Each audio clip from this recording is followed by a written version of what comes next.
ఆయన ఇంట్లో ఆయన కుటుంబ జీవితాన్ని, ఆయన వ్యక్తిగత జీవితాన్ని మీరు ఫోటోలు రిలీజ్ చేయండి అని ఎంతవరకు సమంజసం? అది రైట్ టు ప్రైవసీ కిందకి వస్తుంది. ఒక పర్సనల్ కార్యక్రమం చేస్తున్నా సరే, లేకపోతే ఒక పర్సనల్ టూర్కి వెళ్తున్నా సరే, ప్రతిదీ కూడా అందరికీ చెప్పి చేయాల్సిన అవసరం లేదు. అంటే అన్లెస్ ఇది ప్రొఫెషనల్ టూర్ అయితే గనక అప్పుడు మాత్రమే చెప్పాలి. ఇఫ్ ఇన్ కేస్ ఆయన ఢిల్లీ టూర్కి వెళ్ళినా సరే, లేకపోతే ఇంకెవరైనా నేతను కలుస్తున్న సందర్భంలో ఎందుకు చెప్పకుండా వెళ్ళారు అని అడిగే క్వశ్చన్ అక్కడ కనిపిస్తుంది. కానీ ఈ రోజు ఆయన ఫ్యామిలీతో కలిసి వెళ్ళిన ఒక ట్రిప్ అసలు ఎందుకు చెప్పకుండా వెళ్ళారు అన్న క్వశ్చన్ రైజ్ అవ్వటము అసలు కరెక్టే కాదు. ఇది completely that is his personal tour and right to privacy అనేది ఆయనకు ఉంటుంది. ఆయన ఎక్కడికైనా వెళ్ళొచ్చు. అది కాకుండా ఇంకొక రైట్ కూడా ఇటు లా ఇస్తుంది.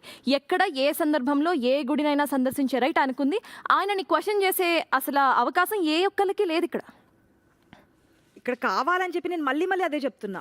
ఏదో అక్కడ క్షుద్ర పూజలు చేశారు కాబట్టి ఇక్కడ తెలంగాణలో వర్షాలు పడట్లేదు, కరువు వచ్చింది అనేది. అండ్ ఇంకోటి ఏంటంటే నేను కాంగ్రెస్ ఒకటి అడుగుతున్నా, ఆయన క్షుద్ర పూజలు చేశాడు అనే సమాచారం కాంగ్రెస్ దగ్గరికి ఎలా వచ్చింది? అంటే మీరు అంత నిఘా పెట్టారా?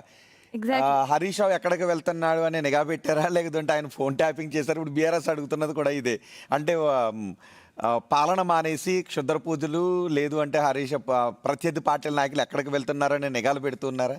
ఇక్కడ లేని క్షుద్ర పూజలు అంటారు. ఇక్కడ ఒక పాయింట్ స్టేట్లో కాంగ్రెస్ అనేది జాతీయ పార్టీ, నాట్ ఏ స్టేట్, అంటే రాష్ట్ర పార్టీ అయితే కాదు, జాతీయ పార్టీ కాబట్టి ఆల్రెడీ నోన్ ప్లేసెస్ కాబట్టి దాంట్లో ఎవరికైనా తెలిసి ఉండొచ్చు, చెప్పుండొచ్చు కూడా. దానికి ప్రత్యేకంగా ఒక మెంబర్స్ ని పెట్టి పంపించాల్సిన అవసరం లేదు. అండ్ దట్ ఇంకోటి ఏంటంటే ఒక్క రోజు వెళ్ళి చేసి వచ్చింది కాదు. సమ రామ్మోహన్ రెడ్డి కూడా డేట్స్ తో సహా క్లియర్ కట్ గా చెప్పినటువంటి పేర్లు డేట్స్ ఏంటంటే మార్చ్ 2 తిరుచిపల్లి వెళ్ళారు, మే 31 జూన్ 1 శివమొగ్గ వెళ్ళారు, మళ్ళీ 2 జూన్ తిరుచిపల్లి వెళ్ళారు, 23 జూలై శివమొగ్గ వెళ్ళారు. ఇలా ఆల్టర్నేట్ డేస్ అంటే వెళ్తూ వస్తూ ఉన్నారు. ఏదో బర్త్డే అయితే ఒక రోజు ఉంటుంది, లేదంటే ఏదైనా కారణం